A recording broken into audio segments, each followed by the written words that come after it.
Okay, so I wanted to record something else now, but I'm having way too much fun with the story here. So let's do another one. Chapter 5, an object lesson. We actually did quite well in the past one. I think that we got nice stats, I think. Oh no, we don't. We lost our +1 stat due to morale. You're in perfect health. You're not feeling too bad today. Your middling morale confers neither bonus or penalty to all attributes. You carry with you an arming sword but have no ranged weapons. You wear a thick vest of quilted cotton and linen. You also wear a set of steel plate gauntlets. Okay, so we got them in. Our prowess is 6, will is 2, subterfuge 2, and eloquence 2. I would kinda enjoy increasing our stats a bit, but hopefully we'll do good as we are. So, even as the days grow shorter and colder, the bandit attacks increase in strength and frequency. Soon, news of new bandit raid comes every day. Tales of black-clad marauders striking from the forests around the city become familiar to every man, woman, and child within the walls of Kendrickstone. The 3 major roads leading to Kendrickstone's gates are rendered all but impassable by constant attacks. As the last harvest of the year starts, the worry becomes palpable. There is only enough farmland around the city to feed 2/3 of the city's population. The rest must be shipped from frontier homesteads in the Iron Marches or the vast, noble estates near the coast. With the bandits in black menacing the roads, far too many of the food caravans simply don't take a risk. Most of those that do are waylaid and slaughtered. The prices of bread, ale, and beef skyrocket in Kendrickstone, and with them, the price of everything else, raised by crafters, laborers, and publicans desperate to feed themselves. Every week, the Duke's Knights sortie into the forest in search of bandit camps. They find nothing. Well, that is peculiar. It is this last new development that affects you the most. Every week, Dame Mildred rides out into the forest, and you must walk after her with the rest of her retinue. For hours you follow your mistress as she and her fellow knights ride the roads and cut paths through the woods, looking for bandit camps, which must exist yet are never found. Still, your sorties are not entirely profitless. You begin to gain a new appreciation for woodcraft. With every sortie, you become more proficient at navigating the uneven and overgrown forest floor. Aside from that, your days in the sparring ring continue. Despite her increasing commitment to finding and destroying the base of the black-clad bandits, your mistress still finds time every day to train in the yard with you.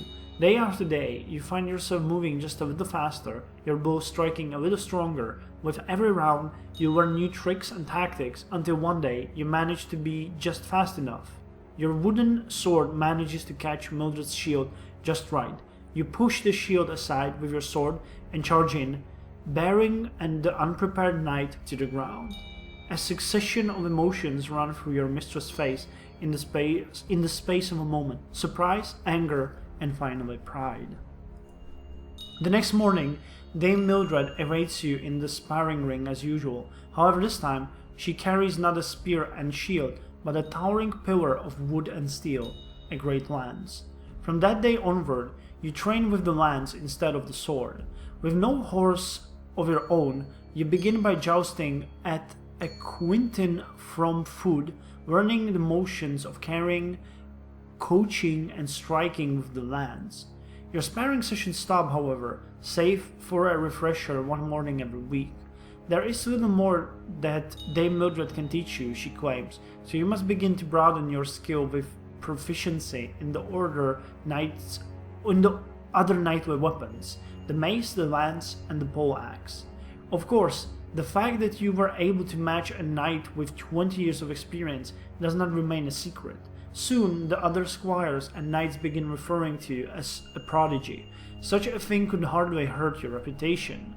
In the meantime, you continue your other duties and continue to draw your pay, though 25 silver a month seems rather less with prices increasing the way they are. With the bandit attacks driving prices up, it may be time to reconsider your spending habits. How much silver are you willing to spend on your own comfort? I deserve some nice things and I don't hesitate to buy them. Plus 100? Or like minus 100 silver. I like my comfort, but I'm careful on how much I spend on them. 40 silver, or I can afford to waste any money. I save it all. We have 126 silver pennies. So I think we're gonna stick to the routine. Compassion, pragmatism, order, and freedom. Things are pretty good here, though our skill is just not increasing. And we still have just an arming sword. Let's go with I like my comforts. You're not rich, and you know it. However, you do drop some money on a few things here and there to make your life a bit more comfortable. You buy a new tunic when your old one starts falling apart, and a tankard of strong mead now and then. They're little things, but they keep your spirits up without emptying your purse. You still have a few hours of free time left to you as the sun goes down. How will you spend those scant few hours of leisure? Well, I kinda like the library, but last time they didn't do anything for us. I mean, seriously. Practical sciences. Let's go with the sciences now. You spend your 3 hours conversing with the hundreds of men and women who keep the castle running. In these discussions, you learn much of a number of trades. A court teaches you about Kendrickstone's vital position as a trading port. One of the ducal huntmasters teaches you how to mimic the mating calls of various birds and woodland predators. All in all, you learn a great deal among the castle's servants and staff. Perhaps some of it will become useful during your adventures to come. I think that's just a hidden skill. We don't see that, but hopefully it's gonna be useful. There is, however, one last expense you must deal with. The writ of protection given to you by William of Hallowford when you first arrived to the city has now expired. Will you pay the silver for a renewed writ, or will you refuse and risk the wrath of a powerful crime lord? I'll buy a new writ, 50 silver. I won't give in to extortion. I refuse to buy a new writ of protection. I don't feel threatened. I refuse to buy a new writ of protection. Man, this could get us killed. This could get us really badly killed. I wonder if she has it. Like the Dame Mildred. You're beginning to make a name for yourself.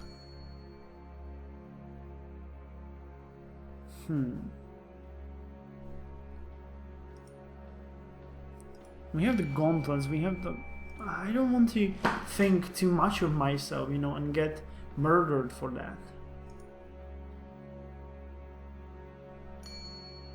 I also don't think that we... The question stands. If we pay for the rate,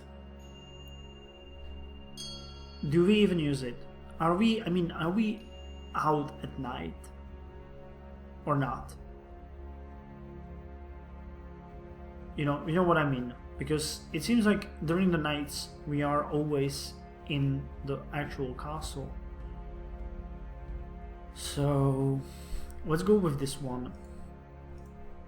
You decide against buying a new rate of protection. You won't give in to William of Hallowford's idle threats. After all, so long as you keep your guard up, what could they really do to you? A great deal, apparently. One day you wake up to find a dagger stuck into your bedpost. The message is an obvious one.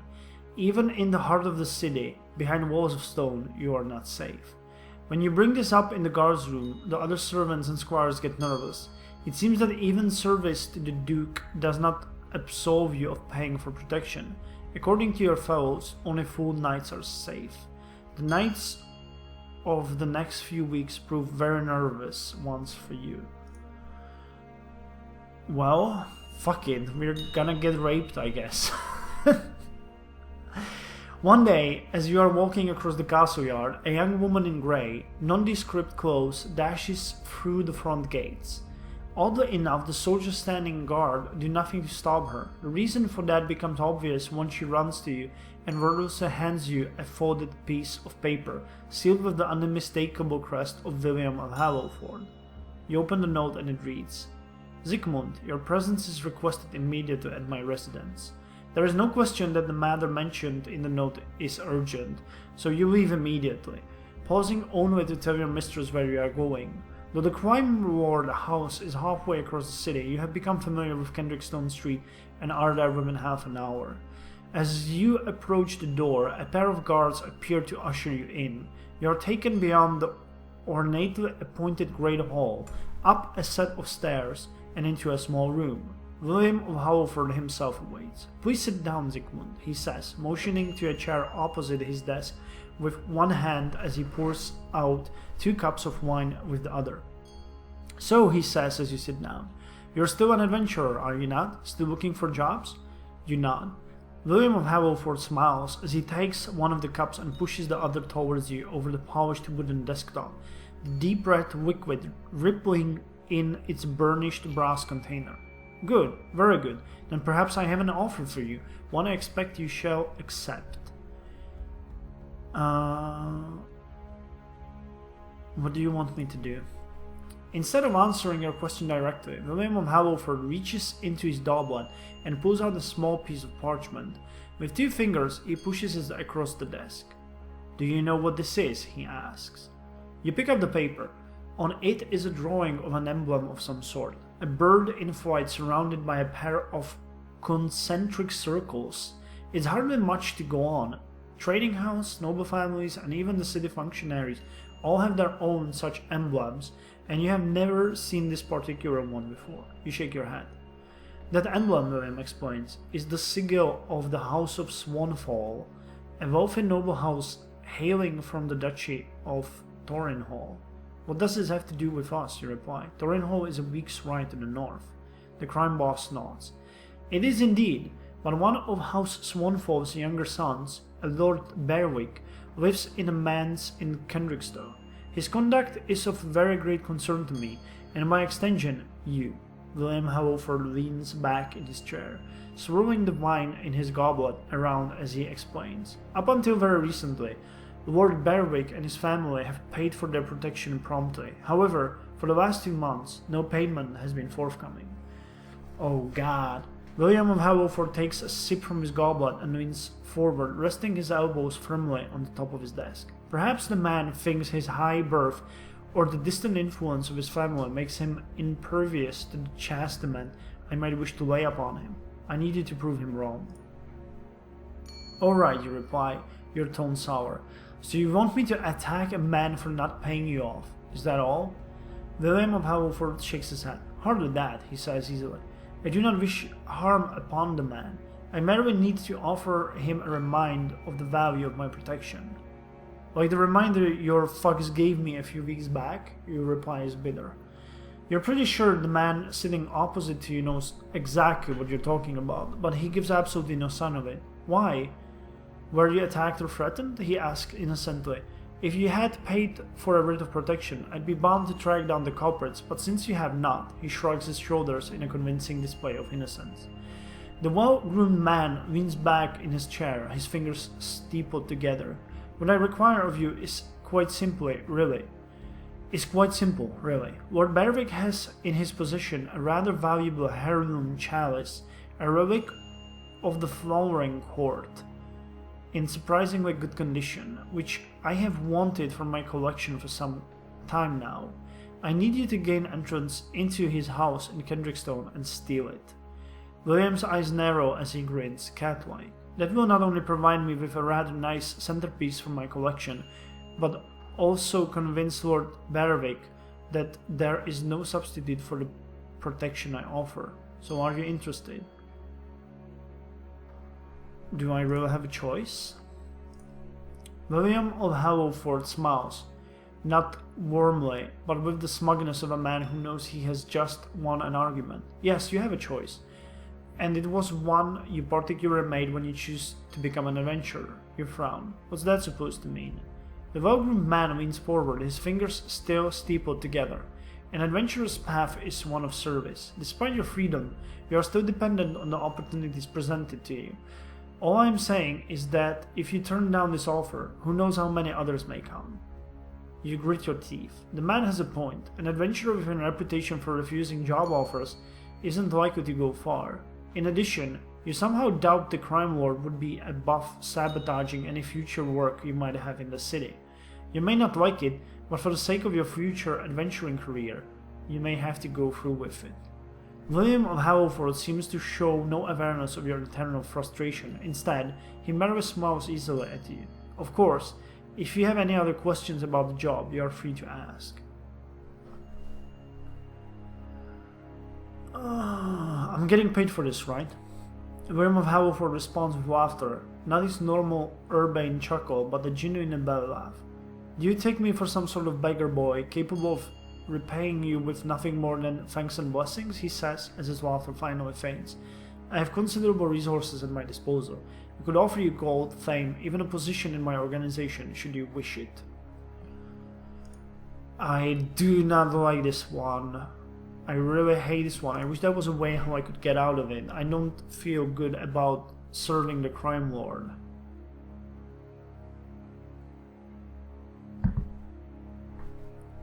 I don't know what this question will do to me, but that's it. The well-groomed man... Oh, I asked about it being illegal for those of you that are not watching this. The well-groomed man's eyebrows arches upwards. What determines whether a thing is legal or illegal is ignorant. It is whatever the Duke and his council proclaim. Since Duke Welfric is a good and just ruler, might we then say that something is legal upon when it upholds justice? You nod vehement. Yes, the law upholds justice. William of Halliford smiles. Then, what is justice? Is it when order is maintained for the good of all? Is it when those who provide services receive the fruits of their labor? Or is it when those who have been remiss in their obligations are given the chance to rectify their behavior? The man opposite you leans forward, still smiling. What I ask of you will be in the name of these three things. Whether it will be illegal or not is up to you to decide. When do you want this done? William of Halliford plucks a gold coin from his belt with one hand, and he idly refills his goblet with the other. Lord Berwick is what I might call an unstable element. With one hand, the crime lord flips the heavy coin in the air, catching it on the back of his knuckles. While it is quite unlikely that he'll learn of this meeting, there is always a possibility that he already has. That may render him prone to rashness, shall we say. The man opposite to you continues rolling the coin over his knuckles of one of his hand as he speaks, his motion almost unconscious. To minimize the risk, I would expect you to act as quickly as you can. Tonight, if possible. Tonight. There's not much time to prepare at all. Despite the crime lord's assurances, you have no doubt that the job before you will be a risky one, a mission that might test all of your skills. However, before you commit to anything, it would probably be best to speak to your mentor first. When you mention this to the crime lord, he smiles, nods, and gives you permission to leave. Let's see what Dame will think of this. Lord Berwick of Swanfall. I've heard that name before somewhere, Dame Mildred says when you tell her about your meeting with William of Halliford. The knight reaches into her desk drawer. One by one, she pulls out folded sheets of parchment, reports and memoranda from the other arms of the city's government. There it is. A triumphant shout rings out as she pulls out one particular report. Still smiling, the knight unfolds the folded sheet, but as she reads it, her expression quickly drops. Now I see why William of Halliford wants to go after him in particular. His competition. The trading houses have been accusing Lord Berwick of funding a massive smuggling operation for months, but we've never had the proof to arrest him for it, and we've done everything except break into his house. The knight trails off in thought for a few moments, her expression growing even fouler. When she speaks again, the frustration is plain in her voice. I hate to say it, but I'm going to need you to do what William of Halliford's dirty work tonight. If you can break into Lord Berwick's mansion, you might find evidence of a smuggling operation, and if you're caught, you have a reason for being there that won't tarnish the honor of the city watch. She pauses, looks away for a moment, and then looks back, her fist clenching and unclenching at her sides. Look, we Look, we may not always agree on everything, but I need you to do this. A smuggling operation, especially in the city's current state, might put dozens, if not hundreds, of traders out of business. Get me proof, one way or the other, or even better, arrest him. I'll see you get rewarded for it. You nod. Your mistress is right. If Lord Berwick is funding a major smuggling ring, you owe it to those who might be hurt by it to make sure that such an operation is shut down. Your mistress nods back, the frustration in her expression only starting to subside. Alright, go get ready. I'm going to the tavern to make myself forget that I've just ordered my squire to break into someone else's house. Court judge you kindly. You take the knight's traditional benediction as a dismissal and make your way out. Okay, well now I feel a bit better about this, but... What the fuck? Where did our bonus go? Oh man. Well maybe, yeah I get it. If we didn't get the +1 we would have -1 by now because we are torn inside.